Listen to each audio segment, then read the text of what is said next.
Hey everyone, and welcome back to the Safe Simple Sound podcast, Tax Edition. I'm your host, Sam, and I'm really glad you're tuning in today. We know that navigating the world of personal finance can feel complex, but our goal here is always to make it safe, simple, and sound for you. Today, we're tackling a topic that impacts almost everyone at some point: the potential tax relief for healthcare costs. Dealing with medical bills is often stressful enough without adding tax confusion to the mix. Our discussion is grounded in the principles outlined in helpful resources like the IRS's own Publication 17 and especially Publication 502, which provide a detailed tax guide for medical expenses. We've synthesized that information into what we'll cover today. The core idea is understanding the medical expense deduction, a way the tax system can potentially lessen the financial burden of healthcare. But, and it's a big but, there are specific rules. Two key takeaways that often surprise people are, first, the significant hurdle known as the 7.5 AGI threshold. You really need to understand your adjusted gross income to see if you even qualify. And second, the breadth of what can count as qualified medical expenses often goes beyond just doctor visits. Think things like insurance premiums and even certain travel costs. This episode really ties into our core beliefs here at Safe Simple Sound, particularly helping you seize financial control and understand financial choices, especially when significant costs like healthcare arise. It's also about creating that financial safety net, and knowing how tax rules work is part of that picture. We'll cover the essentials you need to know about potentially lowering your tax burden through these deductions. It's all about providing you with sound information to make informed decisions. Ready to explore how you might find some healthcare cost tax relief? Let's get started. All right, folks, we're diving into something that hits close to home for many of us: healthcare costs. We all know they can be substantial, sometimes unexpectedly so. But did you know there might be some tax relief available specifically for those high medical bills? So let's start at the beginning. The IRS allows, in certain situations, for you to deduct some of your healthcare costs. This is known as the Medical Expense Deduction. It sounds great, right? Potential healthcare cost tax relief. But, like many things tax-related, there are specific rules and a pretty significant hurdle to clear. First things first, and this is critical to understand, claiming the medical expense deduction means you have to itemize your deductions. Remember how most people take the standard deduction? It's a fixed amount the IRS lets you subtract from your income, no questions asked, based on your filing status. Easy peasy. However, if your total itemized deductions, things like certain state and local taxes, home mortgage interest, charitable contributions, and potentially these medical expenses, add up to more than your standard deduction amount, then you might choose to itemize instead. You do this on a specific form called Schedule A, which gets attached to your main Form 1040 tax return. So, why is understanding the difference between the standard deduction and itemized deductions the critical first step? Because if taking the standard deduction already gives you a bigger tax break than adding up all your potential itemized deductions, then focusing on the medical expense part might not actually change your bottom line tax bill. You have to choose one path, standard or itemized. You can't do both. Think of it like choosing between taking a direct highway route or a potentially scenic but more complex local route. You only take the local route. It ultimately gets you to a better place financially. Okay, let's say you do have enough other deductions or perhaps really high medical costs that make itemizing look worthwhile. Now we hit the big hurdle I mentioned for the medical expense deduction, the 7.5 AGI threshold. This is the rule that often surprises people. You can only deduct the amount of your qualified medical expenses, and we'll talk more about what qualifies in the next segment, that exceeds 7.5% of your adjusted gross income, or AGI. Let me say that again. Only the amount above 7.5% of your AGI is potentially deductible. What's the initial reaction most people have to this? Usually, it's something like, wait, what? 7.5%? That seems high. And honestly, for many people, it is a high bar to clear. It means you need quite significant medical expenses relative to your income before you get any tax benefit from this specific deduction. Think of it like an insurance deductible. You have to pay the first portion entirely out of pocket before the coverage kicks in for the rest. Now, you heard me mention adjusted gross income. How does knowing your AGI become the key to unlocking this specific tax deduction? Well, it literally sets the threshold. So, what is AGI? Simply put, it's your gross income. Basically, all the money you earned minus certain specific deductions that are taken above the line. These are things like contributions to a traditional IRA, student loan interest payments, certain self-employment expenses, things like that. They're subtracted before you get to the line item called adjusted gross income on your tax return. And this leads to the final key point for this segment. You absolutely need to know your adjusted gross income first. You calculate your AGI on your main tax form, the Form 1040 or 1040 SR. Only after you have that AGI number can you then go over to Schedule A and figure out your 7.5% threshold and calculate if any of your medical expenses are actually deductible. It's a sequence. Form 1040 to get AGI, then use that AGI number on Schedule A for the medical expense deduction calculation. So to recap this first segment, 1, there's a potential tax deduction for medical bills called the Medical Expense Deduction. 2, it's an itemized deduction, claimed on Schedule A, meaning you give up the standard deduction. That choice comes first. 3, the big hurdle is the 7.5% AGI threshold. You only deduct expenses exceeding 7.5% of your adjusted gross income. 4, you need to calculate your AGI from your Form 1040 before you can figure out this deduction on Schedule A. Okay, let's make this practical. Here's your action item for this segment. Take a moment sometime today or this week to estimate your adjusted gross income for the year. Look at your pay stubs, factor in other income, and subtract any obvious above-the-line deductions you might have, like student loan interest paid. Get a rough number. Then calculate what 7.5% of that estimated AGI figure is. Write that number down. That dollar amount is your personal threshold, the minimum amount your qualified medical expenses need to exceed before you can even begin to deduct them. Knowing that number is the first step to seeing if this deduction could potentially benefit you. Now that we understand the basic rules and that all-important 7.5% AGI threshold, the next big question is what counts? What exactly are these qualified medical expenses the IRS is talking about? Can I deduct my dentist visit? What about my health insurance premiums? We'll break all that down in our next segment. So let's start with the official definition, straight from the source, the IRS. They define qualified medical expenses as the costs you pay for the diagnosis, cure, mitigation, treatment, or prevention of disease. It also includes costs for treatments affecting any structure or function of the body.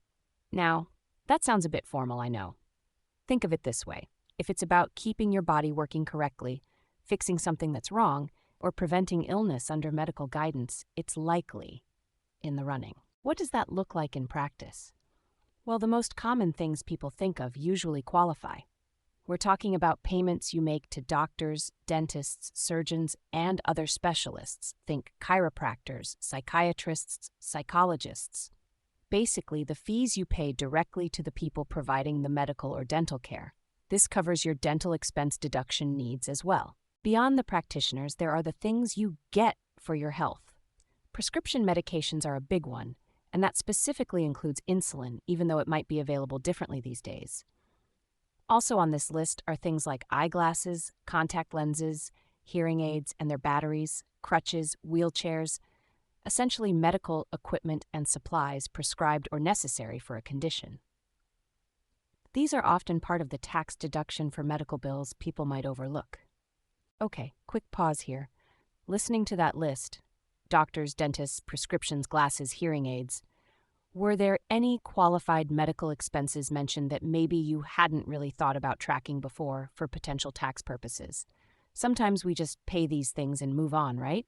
Now, let's dig into a couple of categories that are really important but sometimes slip under the radar. First up, health and dental insurance premiums that you pay with after-tax money. This is huge. If you're paying for marketplace insurance, COBRA, or even certain Medicare premiums out of pocket, those often count towards your total medical expenses. We're definitely going to talk more about how to deduct health insurance premiums, because it can be a significant chunk of change for many households. And second, Think about getting to that care. The IRS allows you to include transportation costs that are primarily for and essential to medical care. We'll dive deeper into the specifics of the medical travel tax deduction in our next segment, but briefly, this can include things like the standard mileage rate for using your car for medical trips, bus fares, taxi fares, even parking and tolls at the hospital. This makes me wonder. Think about all those little trips to the pharmacy, the copays for doctor visits, the cost of that new pair of glasses. How might keeping track of even these seemingly smaller qualifying costs actually add up to a pretty significant amount over the course of an entire year? It's like those small coffee purchases. They seem minor individually, but wow, do they accumulate? And circling back for a moment, why is it so important to remember that your insurance premiums often count? For many people, those premiums are one of the largest, most consistent health-related expenses they have each month. Including them can make a real difference in reaching that 7.5% AGI threshold we talked about earlier. Now, it's really crucial to understand that the examples I've given are common, but this list isn't exhaustive. There are specific rules, nuances, and sometimes dollar limits that can apply. The absolute definitive guide, the source of truth for all things related to qualified medical expenses, is IRS Publication 502, Medical and Dental Expenses. You can find it easily on irs.gov. If you're serious about maximizing this deduction, having a look at Pub 502 is a smart move. It's the ultimate tax guide, medical expenses. So to quickly recap Segment 2, qualified medical expenses cover a wide range, from doctor and dentist visits to prescriptions and medical equipment, and even including those often overlooked costs like insurance premiums you pay and essential travel for care. Okay, here's your action item from this segment. I want you to start thinking like a detective about your health spending. Grab a notebook, open a simple notes app on your phone, or use a budgeting app, whatever works for you. Start making a running list of every single potential medical and dental expense you and your dependents incur from here on out. Don't filter yet. Include doctor copays, prescription costs, new glasses, dentist bills, those insurance premiums deducted from your paycheck, mileage to appointments. Get it all down. Having good record keeping for medical expense deduction is step 1. We need the raw data before we can figure out how to calculate medical expense deduction effectively. Keep that list going, because in our next segment, we're going to flip the coin. We'll talk about common expenses that generally don't qualify, dive a bit deeper into those specific rules for deducting medical travel tax deduction costs, and even touch on some unique situations like special schools and medical conferences. So first up, let's clear the air on a few things that often cause confusion. Expenses that are generally not deductible. Cosmetic surgery. Now, if surgery is medically necessary, say reconstructive surgery after an accident, that's different. But purely cosmetic procedures? Generally, the IRS says no dice on deducting those. Over-the-counter medicines. While prescription drugs are usually fair game, those things you grab off the shelf like standard pain relievers, allergy pills, or cold medicine, typically you can't deduct those. The big exception here is insulin. That is deductible even without a prescription. General Health Club dues.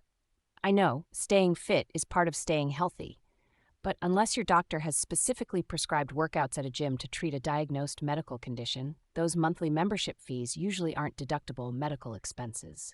Why is knowing these exclusions so important? Well, it helps you focus your energy and your record keeping for medical expense deduction on the expenses that actually have a shot at qualifying. It prevents you from chasing deductions that just aren't allowed, saving you time and potential frustration. Okay, let's switch gears to something that can be deductible but has specific rules: medical travel. Maybe you have to travel to a specialist in another city, or perhaps you make frequent trips to a clinic. The IRS allows deductions for transportation costs that are primarily for and essential to medical care. That phrase, primarily for and essential to, is key. How does this help differentiate deductible travel from personal travel? Well, think about the main reason for the trip. If you drive 100 miles specifically to see a specialist for a necessary procedure, that travel is likely primarily for medical care. But if you're on a week-long vacation and happen to visit a walk-in clinic for a minor issue, that travel probably doesn't qualify, as the primary purpose was the vacation. So, if your travel does qualify, what can you deduct? You generally have two choices for using your own car. One, your actual out-of-pocket expenses for gas and oil directly related to the medical travel. Two, or often simpler, you can use the standard medical mileage rate. For tax year 2024, that rate is 21 cents per mile. Keep good track of those miles. On top of car expenses, you can also include tolls and parking fees. And if you use public transportation, like a bus, train, taxi, or even plane fares, those costs can count too. Ambulance fees, absolutely deductible as transportation for medical care. Now, beyond the usual doctor visits and travel, there are some more unique situations the IRS recognizes. Special schools. Imagine a situation where a child has a condition that requires specialized education and medical care integrated into their schooling. The cost of tuition, meals, and lodging at such a special school might be deductible if the primary reason for being there is to receive medical care or overcome the specific disability. What factors might determine if attending qualifies? It often comes down to whether the school's resources for alleviating the disability are the principal reason for attendance, rather than just standard education. Medical conferences. This is interesting. Let's say you, your spouse, or a dependent has a chronic illness. If you attend a medical conference related to that specific chronic disease, you might be able to deduct the costs of getting there and staying there. So, transportation and lodging. However, note this carefully. You cannot deduct the cost of the conference itself, like registration fees. What factors are key here? The conference must be directly related to the specific chronic illness, and the purpose of attending is primarily to gain medical knowledge related to managing that illness. As you can hear, these special cases, non-deductible items, the specifics of medical travel tax deduction, special schools, conferences, they all have very precise criteria. That's why it's absolutely crucial to refer back to the official source. IRS Publication 502, Medical and Dental Expenses, is your go-to tax guide. Medical expenses depend on for the full details, limitations, and exact requirements. Don't rely on guesswork here. So as you listen, reflect on your own situation. Have you incurred significant costs traveling for treatments? Does your family utilize specialized educational services tied to medical needs? Have you attended conferences to learn more about managing a chronic condition? Understanding these nuances could potentially unlock valuable healthcare cost tax relief you might otherwise miss. To quickly recap this segment, we clarified common, non-deductible expenses like cosmetic surgery and OTC meds, detailed the rules for deducting medical travel, and explored special cases like tuition for special schools and attending medical conferences, always remembering the importance of IRS Publication 502 for specifics. Your call to action for this segment is straightforward. If you have expenses related to medical travel, special schooling, or conferences, review the specific requirements in IRS Publication 502. It's available for free on irs.gov. Knowing what counts, what doesn't, and the rules for special situations is vital. But none of this matters if you can't prove it when tax time comes. That leads us perfectly into our next segment, where we'll tackle the absolute cornerstone of claiming these deductions, record keeping for medical expense deduction, and exactly how to calculate medical expense deduction once you have all your numbers. So, let's start with arguably the most crucial piece of this entire puzzle, your records. Point number one, and I really can't stress this enough, meticulous record keeping is absolutely critical. If you plan to claim the medical expense deduction, the IRS requires proof. Think of it this way. You wouldn't build a house without a solid foundation, right? Well, your records are the foundation of your deduction claim. Without them, the whole thing can crumble if questioned. You must have documented proof for every single dollar you claim as a qualified medical expense. No ifs, ands, or buts about it. Which leads directly into point number two. What exactly are these records we need to keep? We're talking about more than just stuffing receipts into a shoebox, though keeping the receipts is step one. You need details. Think receipts showing what you paid, canceled checks or bank credit card statements that clearly show payment to a specific provider, Make sure the provider's name is visible. You need the date the service was provided or the item was purchased. A clear description of the service or item. Was it a doctor's visit, prescription glasses, a dental expense deduction related procedure? The amount you actually paid out of pocket? And crucially, you need to note any reimbursements you received from insurance or other sources. You can only deduct costs you weren't reimbursed for. So keeping those explanation of benefits statements from your insurer is also super important. Now, I know that sounds like a lot. So take a moment and think about this. What's the most effective way for you to implement a system for record keeping for medical expenses throughout the year? Is it a dedicated folder, a spreadsheet, a mobile app? Maybe scanning receipts immediately? There's no one right answer, but having a system you stick with is key. Find what works for you, starting today if possible. Okay, moving on to point 3. Let's make this real with an example of how to calculate the medical expense deduction. We'll use Sarah. Let's say Sarah has an adjusted gross income of $40,000. Remember that AGI is your gross income minus certain specific deductions. During the year, Sarah racked up $3,500 in total qualified medical expenses. Doctor visits, prescriptions, glasses, maybe some health insurance premiums she paid herself. First, we need to figure out her hurdle, that 7.5% AGI threshold. So we take her AGI of $40,000 and multiply it by 0.075. That equals $3,000. This $3,000 is the amount of medical expenses Sarah cannot deduct. Now we take her total qualified medical expenses and subtract that threshold amount. The result? $500. That $500 is the amount Sarah can potentially deduct on her Schedule A if she chooses to itemize her deductions. Seeing the calculation example, how does it clarify the impact of the 7.5% AGI threshold on the final deductible amount?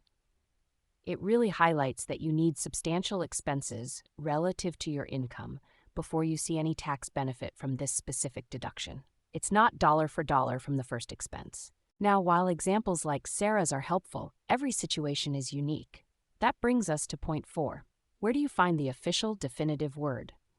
The go-to source is IRS Publication 502, Medical and Dental Expenses. You can find it easily on the IRS website, irs.gov. It's comprehensive, detailed, and covers way more scenarios than we can touch on here. Think of it as the official rulebook for this deduction. And finally, point 5. Don't be afraid to ask for help. While Public Publication 502 is great, tax law can be complex. If your situation involves multiple dependents, significant medical travel, maybe expenses related to chronic conditions, or if you're just feeling unsure about applying the rules correctly, it's often wise to consult a qualified tax professional. They understand the nuances and can help ensure you claim everything you're entitled to correctly. So, when might it be particularly beneficial for you to seek advice from a tax professional regarding medical expense deductions? Maybe it's when your expenses are very high, or when you have unusual types of expenses, or simply when the potential tax savings make the professional's fee a worthwhile investment for accuracy and peace of mind. So let's quickly recap the key takeaways from this segment. 1. Record keeping is non-negotiable. Keep detailed proof. 2. Know what to keep: receipts, statements with provider names, dates, descriptions, amounts, and reimbursement info. 3. Understand the calculation: total qualified expenses minus equals your potential deduction. 4. The ultimate resource is IRS Publication 502 on irs.gov. 5. Don't hesitate to consult a tax pro if your situation feels complex or uncertain. Now, for our call to action for this segment. It's a practical one. First, take some time this week to gather and organize your existing medical expense records for the current tax year. See what you have, what you might be missing. Second, head over to irs.gov and download Publication 502. You don't have to read it cover to cover right away, but have it handy for reference. It's a fantastic resource for understanding all the details of the medical expense deduction and healthcare cost tax relief. Taking these steps, getting organized and familiarizing yourself with the official guidance, puts you in a much stronger position come tax time. All right, everyone. That brings us to the end of our discussion today on decoding the medical expense deduction and potential healthcare cost tax relief. We covered quite a bit, starting with the fundamentals, understanding that this is one of the itemized deductions you claim on Schedule A, and how crucial it is to first figure out your adjusted gross income. That 7.5% AGI threshold is really the gatekeeper, isn't it? We then explored what counts as qualified medical expenses, from doctor and dental visits to prescription drugs, health insurance premiums you pay, and even the specifics around the medical travel tax deduction. We also touched on what generally doesn't qualify and some special circumstances. Perhaps the two most critical takeaways are understanding exactly how that 7.55% AGI threshold impacts whether you can claim any deduction, and the absolute necessity of meticulous record keeping for the medical expense deduction. As we saw in our calculation example, knowing how to calculate the medical expense deduction precisely is key, but it all hinges on having those receipts and records organized. Remember, the goal here isn't just about finding a tax deduction for medical bills. It's about empowering you with clear information, a reliable tax guide for medical expenses, if you will, so you can make informed decisions about your finances, keeping things safe, simple, and sound. Thank you so much for tuning in and spending your valuable time with us today. I truly appreciate you being part of the Safe, Simple, Sound community. For links to resources like IRS Publication 502, a transcript of today's show, and more details, please head over to our show notes. If you found this episode helpful, consider leaving us a review on your favorite podcast platform or share it with a friend who might also benefit from understanding these rules. And of course, hit that subscribe button so you don't miss future episodes. Until next time, stay informed, stay empowered, and keep making those sound financial choices. This is Sam signing off from the Safe, Simple, Sound podcast.